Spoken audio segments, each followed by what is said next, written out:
Hey everyone, this is Liz and I'm a mindset coach. This is chapter 13 of Wallace Wattles' The Science of Getting Rich. This chapter is called The Impression of Increase. This book is really good, even though it has archaic language. It has great insights in it, like, do as efficiently and successfully as you can all the work you're set to do that day without getting stressed or overworking. It's great stuff. Anyway, let's read.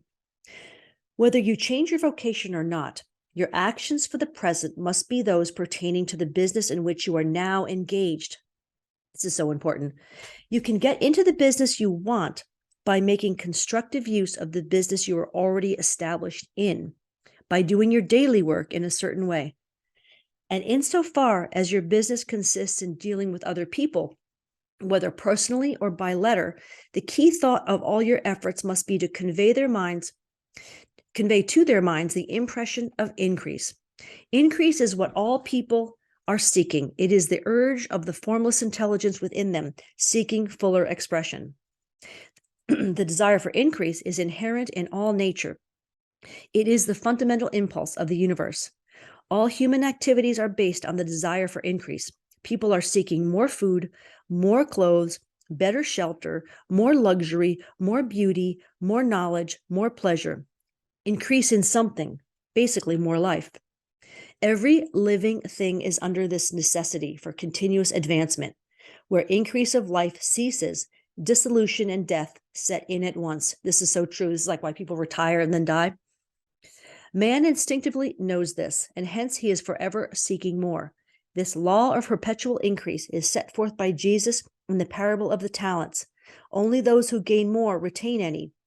From him who hath not shall be taken away even that which he hath. The normal desire for increased wealth is not an evil or a reprehensible thing. It is simply the desire for more abundant life. It is aspiration.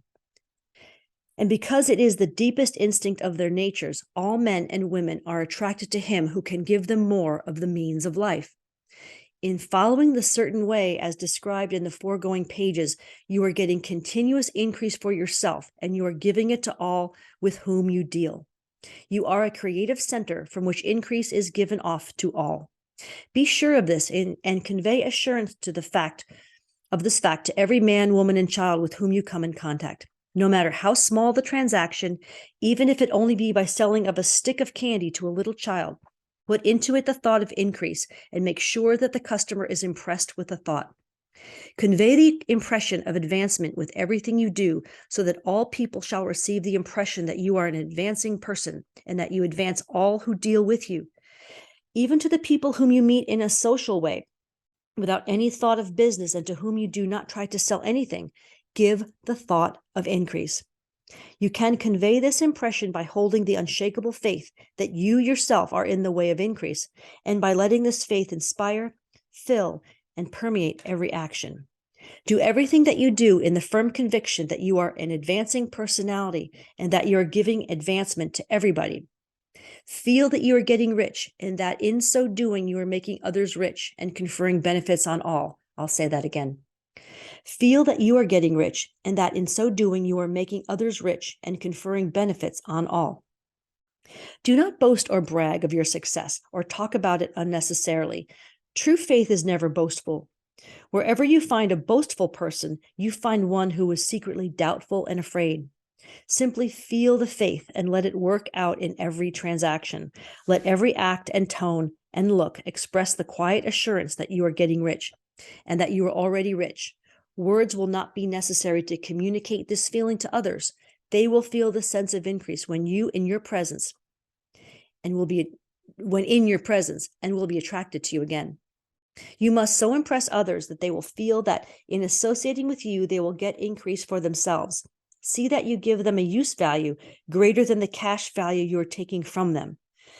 Take an honest pride in doing this and let everybody know it, and you will have no lack of customers.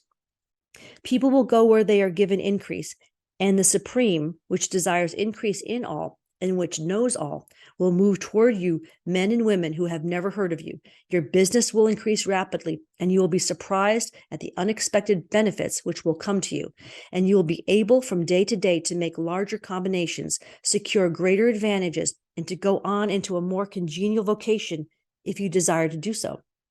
But in doing all this, you must never lose sight of your vision of what you want or your faith and purpose to get what you want.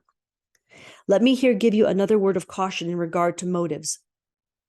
Beware of the insidious temptation to seek for power over other people.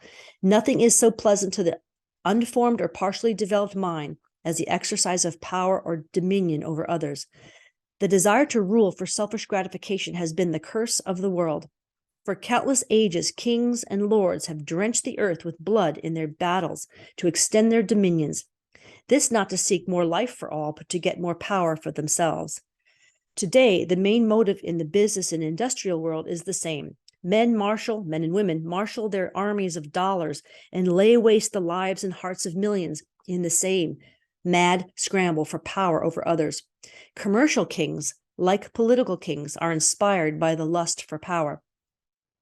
Jesus saw in this desire for mastery the moving impulse of that evil world he sought to overthrow. Read the 23rd chapter of Matthew and see how he pictures the lust of the Pharisees to be called master, to sit in high places, to domineer over others, and to lay burdens on the backs of the less fortunate. And note how he compares this lust for dominion with the brotherly seeking for communion for the common good, to which he calls his disciples. Look out for the temptation to seek for authority, to become a master, to be considered as one who is above the common herd, to impress others by lavish display, and so on. The mind that seeks for mastery over others is the competitive mind, and the competitive mind is not the creative one. In order to master your environment and your destiny, it is not at all necessary that you should rule over your fellow men and women. And indeed, when you fall into the world's struggle for the high places, you begin to be conquered by fate and environment, and your getting rich becomes a matter of chance and speculation. Beware of the competitive mind. No better statement of the principle of creative action can be formulated than the favorite declaration of the late Golden Rule. Jones of Toledo said, "What I want for myself, I want for everybody." Take care, everyone. I thought that was really great. Take care. Bye-bye.